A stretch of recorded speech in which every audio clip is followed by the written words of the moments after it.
একজন নাফরমান বেনামাজি ঘুষ করে যখন দান কবজ করতে আসবে, আজরাইল আলাইহিস সালাম যখন তার কাছে আসবে, আজলবে মাহবুবে মান হাত দরিয়া গারবানো শাম তারা দরজাত জানে মান সর্বদে দিদারে বায়াত আজলবে মাহবুবে মান।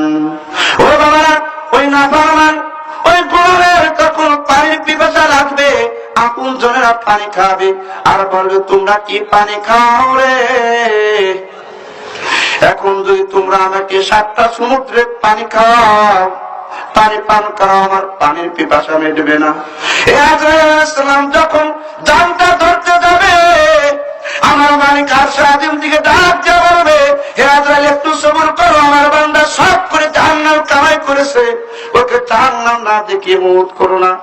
সঙ্গে সঙ্গে আল্লাহর বান্দা, আল্লাহর নাফরমান বান্দা স্বপ্নের মতো দেখতে পাবে জাহান্নামের দরজাগুলো ঠাস ঠাস করে খুলে গেছে, জাহান্নামের সাপ বিচ্ছুগুলো হা করে তাকিয়ে আছে, জাহান্নামের আগুনগুলো দাও দাও করে জ্বলছে।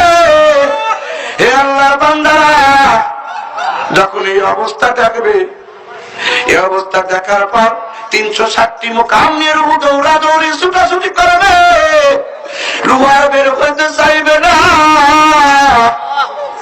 রূহ তখন বের হতে চাইবে না, পলাইবে, এদিক সেদিক যাইবে। আজরাইল বলবে, ওরে কবি, সব করে তুমি জাহান্নাম কামাই করেছো,